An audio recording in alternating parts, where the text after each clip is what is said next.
அண்மை செய்தி கமல் தயாரிப்பில் ரஜினி நடிக்கவிருக்கும் படத்தில் இருந்து விலகுவதாக இயக்குநர் சுந்தர் சி திடீர் அறிவிப்பு ஒன்றை வெளியிட்டிருக்கிறார். அண்மை செய்தியாக பார்த்து வருகிறோம். ரஜினி படத்திலிருந்து சுந்தர் சி விலகியிருப்பதாக தகவல் கிடைத்திருக்கிறது. தவிர்க்க முடியாத காரணங்களால் விலகுவதாக சுந்தர் சி அறிவித்திருக்கிறார்.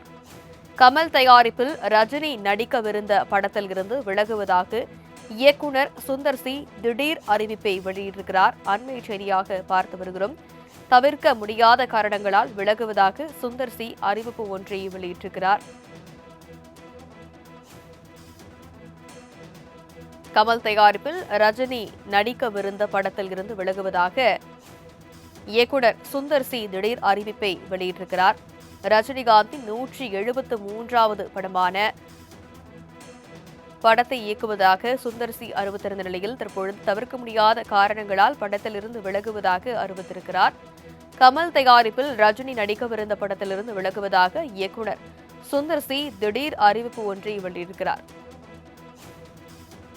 இது பற்றிய மேலும் விவரங்களை எமது சிறப்பு செய்தியாளர் பரத் விவரிக்க கேட்கலாம். வணக்கம் பரத், ரஜினி படத்திலிருந்து இயக்குநர் சுந்தர் சி விலகி இருக்கிறார், விவரம் என்ன? அதாவது ஒரு 4-5 நாட்களுக்கு முன்னாடிதான் ரஜினிகாந்தினுடைய 173வது படம் கமலஹாசன் தயாரிப்பு Rajkamal films international Sundar C இயக்குகிறார் அப்படின்ற ஒரு அறிவிப்பை நம்ம பார்த்தோம். அப்கோர்ஸ் சுந்தர் சி புதுசு இல்ல, அன்பே சிவம் அப்படின்னு கமலஹாசனோட ஒரு கல்ட் கிளாசிக் பண்ணவர், சூப்பர் ஸ்டார் ரஜினிகாந்த் அவர்களோட அருணாச்சலம் பண்ணவர். இன்னைக்கும் அந்த முந்தைய தலைமுறை இயக்குநராக இருந்தாலும் இன்னைக்கும் ட்ரெண்ட்ல இருக்கக்கூடிய ஒருத்தர் அப்படின்றது நம்ம எல்லாருக்குமே தெரியும். இப்போ குஷ்பு நயன்தாரா அவர்களை வைத்து மூக்குத்தி அம்மன் பார்ட் 2 பண்ணிட்டு இருக்காரு. இது ஒரு பெரிய செய்தியா போச்சு. ஒரு காமெடி படமா இருக்க போது, ஒரு கல்ட் கிளாசிக்கா பண்ண போறாங்க, ரஜினி ஜென்சி கிட்டுக்கான படம், இப்படி பலது பேசப்பட்ட போது இன்றைக்கு ஒரு அறிக்கை சுந்தர் சி பெயர்ல வந்திருக்கு. அதாவது அது வந்து எந்த ஒரு அவர் சைன் பண்ணி ஒரு அறிக்கை அவர் பேர்ல வந்திருக்கு. அதுல ரொம்ப தெளிவா ஒரு ஆச்சரியமான விஷயம் என்ன சொல்றாருன்னா, இது நடந்த 4-5 நாட்கள்ல தவிர்க்க முடியாத காரணத்தினால் ரஜினிகாந்த் அவர்களோடும் கமலஹாசன் தயாரிப்பு நிறுவனத்தையும் என்னால் தொடர்ந்து பங்கெடுக்க முடியவில்லை. ஆனா 2 பேர்கிட்டையும் நல்ல ஒரு நட்புறவு இருக்கு, நிறைய கத்துக்கொண்டிருக்கிறேன். தொடர்ந்து நான் விலகினாலும் அவர்களோடு என்னுடைய அந்த ஒரு பயணமானது ஏதோ ஒரு வகையில தொடர்ந்து இருக்க போகுது அப்படின்றத சொல்றாரு. இதற்கு என்னை தேர்ந்தெடுத்ததற்கு நன்றி. ஆனா மறுபடியும் ஒரு இன்னொரு இடத்துல சொல்றது, தவிர்க்க முடியாத சில காரணங்கள், அதனால என் மன்னிப்பை ஏற்றுக்கொள்ளுங்கள் அப்படின்றது ரஜினிகாந்த் கிட்டையும் சொல்றாரு, ரஜினிகாந்த் ரசிகர்கள் கிட்டையும் அதை அவர் சொல்றாரு. புரிந்து கொள்வீர்கள் என்று நினைக்கிறேன், நான் என்னுடைய அந்த முடிவை நீங்கள் புரிந்து கொள்வீர்கள் என்று நினைக்கிறேன், உங்களுடைய அந்த ஒரு நல்ல மெமரிஸ் எனக்கு கொடுத்ததுக்கு நன்றின்ற விஷயத்தையும் அவர் சொல்றாரு. இது ஒரு பெரிய ஆச்சரியத்தை உண்டு பண்ணிருக்கு அப்படின்னு தான் சொல்லுவேன். ஏன்னா இன்னைக்கு ஒரு பெரிய போட்டியே நடந்து கொண்டிருக்கிறது. ரஜினிகாந்தை இயக்க போவது யார்? ஒரு பெரிய கியூ நிக்குது. முன்னாள் இயக்குநர்கள் முதல் இந்நாள் இயக்குநர்கள் வரை எல்லாரும் கியூக்கு நிக்கிறாங்க. நான் கதை சொல்லியிருக்கேன், ஏன் படம் பண்ண போறோம் அப்படின்றாங்க. பல தயாரிப்பு நிறுவனங்களும் ஒரு கால்ஷீட் கேட்டு இருக்கிற காலகட்டத்துல கிடைத்த வாய்ப்பை வேண்டாம், நான் விலகுகிறேன் அப்படின்னு சொல்றாரு. அது கிரியேட்டிவ் டிஃபரன்ஸா இல்ல ப்ரொடக்ஷன் கம்பெனியோட அவருக்கு இருக்கக்கூடிய ஒரு சின்ன டிஃபரன்ஸ் ஆஃப் ஒப்பீனியனா, இல்ல ரஜினிகாந்த் வேறொரு கதை வேறொரு படத்தை எடுக்கிற எதுவுமே நமக்கு தெரியாது. அன்லஸ் வந்து ப்ரொடக்ஷன் தரப்பிலிருந்தோ இல்ல ரஜினிகாந்த் தரப்பிலிருந்தோ நமக்கு அதற்குரிய செய்தி வரும். அவர் ரொம்ப சுமூகமான முறையில் எந்த ஒரு பிரச்சனையும் இல்லாம இதை செஞ்சிருக்காங்க. நம்ம புரிஞ்சுக்கணும். ப்ரீ ப்ரொடக்ஷன் ஒர்க்கு கூட தொடங்கி இருக்கிறதுக்கான சாத்தியக்கூறுகள் இல்லை. ஏன்னா இப்பதான் அறிவிச்சிருக்காங்க ரஜினிகாந்த் அவர்களும் ஜெயிலர் 2 இருக்காரு, அதை முடிச்சுட்டு தான் அடுத்த படத்தை தொடங்க போறான்ற விஷயத்தையும் நம்ம புரிஞ்சுக்கணும். பட் ரஜினிகாந்த் ரசிகர்கள் சமூக வலைத்தளங்கள்ல பெரிய ஃபயர் விட்டுட்டு இருந்தாங்க. என்னன்னா, சுந்தர் சி ஒரு இன்னைக்கு வந்து ஹிட் கொடுக்கக்கூடிய ஒரு பிரம்மாண்ட தலைவரோடு சேருகிறார், நாங்க ஒரு ஹிட்டை கொடுக்க போறோம்லாம் சொல்லிட்டு இருந்த காலகட்டத்துல இது ஒரு பெரிய ஆச்சரியத்தை அளிக்கிறது. ரஜினிகாந்த் 2 படங்கள் செய்வதாக கமிட்மெண்ட் ராஜ்கமல் பிலிம்ஸ்க்கு. ஒன்று ரஜினிகாந்த் நடிக்க, கமல் தயாரிக்க, இன்னொன்று ரஜினிகாந்த் கமலஹாசன் இருவரும் சேர்ந்து நடிக்க வேறொரு இயக்கத்தில் இருந்துச்சு. அதுதான் லோகேஷ் பேர் பேசப்பட்டது. ஆனா ஆச்சரியம் என்னன்னா, 2 நாட்களுக்கு முன்னாடி மறந்துடக்கூடாது, லோகேஷ் கனகராஜ் ரஜினிகாந்தை வைத்து கூலி கொடுத்தவர், கமலஹாசனை வைத்து விக்ரம் கொடுத்தவர், அவர் இருவரையும் தன்னுடைய இன்ஸ்டாகிராம் பக்கத்திலிருந்து அன்ஃப்ரெண்ட் பண்றாரு, அன்ஃபாலோ பண்றாரு அப்படின்ற விஷயத்தையும் நம்ம பார்த்தோம். இது என்ன சிக்கல், என்ன குழப்பம்ன்றது புரியல. ஆனால் இந்த அறிக்கையானது சுந்தர், இது இன்னொரு குழப்பமும் இருக்கு. இதே அறிக்கையை குஷ்பு அவர்கள் அவர்களுடைய இன்ஸ்டாகிராம் பக்கத்துல போட்டு நீக்கவும் செஞ்சிருக்காங்க அப்படின்றது நம்ம இதுல புரிஞ்சுட்டோம். அதனால என்ன அப்படின்றது இன்னும் போக போக தான் நமக்கு இது புரிய போகிறது. யாரோ ஒருவர் சொல்ல நமக்கு அது விஷயம் தெரியும். அது உண்மையா கிரியேட்டிவ் டிஃபரன்ஸா இல்ல பேசி தீர்க்கப்படுமா அப்படின்றத நம்ம பொறுத்து தான் பார்க்கலாம். பட் ரசிகர்களை பொறுத்தவரை ஒரு அருணாச்சலம் ஃபுல் ஃபிளெஜ்ட் காமெடி பார்த்தவங்களுக்கு இன்னொரு காமெடி எதிர்பார்த்தாங்க ரஜினி கிட்ட. அது இப்ப நடக்கலன்ற ஒரு வருத்தம் இருக்கலாம்.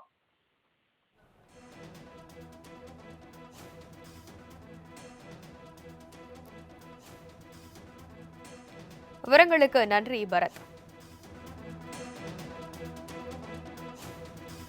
தவிர்க்க முடியாத காரணங்களால் விலகுவதாக சுந்தர் சி அறிவிப்பு ஒன்றை வெளியிட்டிருக்கிறார். ரஜினிகாந்த் படத்தில் இருந்து சுந்தர் சி விலகியிருக்கிறார்.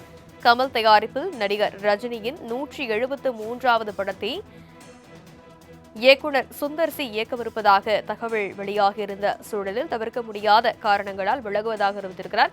ஏற்கனவே ரஜினியை வைத்து அருணாச்சலம், கமல்ஹாசனை வைத்து அன்பே சிவம் படத்தை இயக்கவுள்ள இயக்குனர் சுந்தர் சி அறிவிப்பு வெளியானது முதல் எதிர்பார்ப்பு எகிற நிலையில் சுந்தர் சி விலகி முடிவால் ரசிகர்கள் அதிர்ச்சி அடைந்திருக்கிறார்கள். கமல் தயாரிப்பில் ரஜினி நடிக்கவிருந்த படத்திலிருந்து விலகுவதாக இயக்குனர் சுந்தர் சி திடீர் அறிவிப்பு ஒன்றை வெளியிட்டிருக்கிறார். அண்மை செய்தியாக பார்க்கிறோம். தவிர்க்க முடியாத காரணங்களால் விலகுவதாக சுந்தர் சி அறிவிப்பு ஒன்றை வெளியிட்டிருக்கிறார்.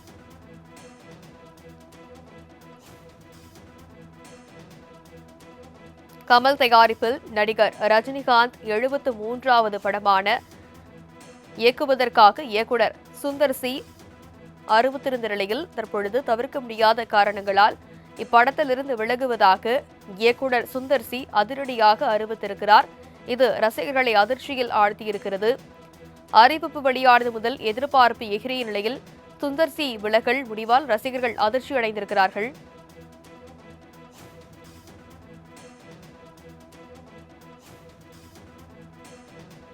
தொடர்ந்து நம்முடைய இயக்குனர் பிரவீன் காந்தி இணைப்பில் இருக்கிறார். அவரிடம் பேசலாம். வணக்கம் சார், இணைப்பில் வந்தமைக்கு மிக்க நன்றி. தவிர்க்க முடியாத காரணங்களால் ரஜினிகாந்த் நடிக்கவிருந்த படத்திலிருந்து இயக்குனர் சுந்தர் சி விலகுவதாக அறிவிப்பு ஒன்றை வெளியிட்டிருக்கிறார். இந்த அறிவிப்பு எப்படி பார்க்கலாம்?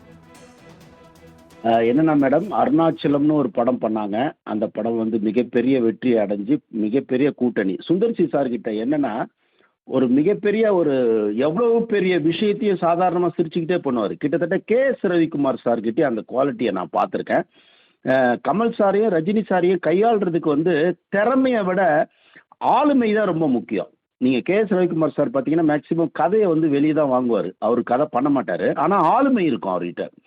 ஏன்னா ஒரு நடிகர்களை, பெரிய உச்ச நடிகர்களை கொண்டு வந்து சும்மா உட்கார வைக்கக்கூடாது. இன்னைக்கு இருக்கிற பசங்கள்லாம் ஏன் ரஜினி சார் இந்த முடிவுக்கு வந்தாருன்னா, ஏன் வந்து சுந்தர் சி வேணும்னு யங்ஸ்டர்ஸ் கூட ஒர்க் பண்ணிட்டு இருந்த டைரக்டர் நடிகர் ரஜினிகாந்த் சார் வந்து மாத்துறாருன்னா, இப்போ இருக்கிற பசங்களுக்கு வந்து அந்த பிளானிங் ரொம்ப கம்மியாக இருக்குது. ரஜினி சார்லாம் பிளானிங்லேயே வாழ்ந்தவர், வளர்ந்தவர். நீங்கள் எஸ்பி முத்துராமன் சார்லேருந்து பார்த்தீங்கன்னா 7 மணிக்குனா எல்லாம் 7 மணிக்கு இருப்பாங்க. கரெக்டாக இந்த சீன் தான் எடுக்கணும்னா இந்த சீன் தான் எடுப்பாங்க. அப்படி ஒரு கட்டுப்பாடு இருக்கும். இவ்வளோதான் வேணும்னு. ஏன்னா ரஜினி சார் அப்படி பார்த்து வளர்ந்தவர். இன்னைக்கு இருக்கிற பசங்க வந்துக்கிட்டு கச்ச கச்சன்னு எடுக்கிறதும் என்னமோ சொல்லி இது பண்ணுறதெல்லாம் அவருக்கு வந்து முடியாமல் தான் அவர் என்ன பண்ணுறாருன்னா சுந்தர் சி கிட்ட போகிறாரு. சுந்தர் சி சரியான தேர்வு தான். ஏன்னா ஒரு என்டர்டெய்னர் ரஜினி சார்னாலே மேடம் அவர் ஒரு குடும்பமாக சேர்ந்து போய் பார்க்குற படம். இன்னும் சொல்கிறேன், இப்போ சமீபத்தில் நான் வந்து கூலி படம் ஏன் பெருசாக போகலன்னு எனக்கு நிறைய பேர்கிட்ட கேட்டப்போ, சார் ரஜினி சார்னாலே நாங்கள் ஃபேமிலியோடு போவோம், ஏ சர்டிஃபிகேட் போட்டால் எப்படி சார் போகிறதுன்னாங்க. அது மாதிரி ரஜினி சார் என்பவர் ஒரு குடும்பமாக போய் கொண்டாடக்கூடிய ஒரு மிகப்பெரிய நடிகர்.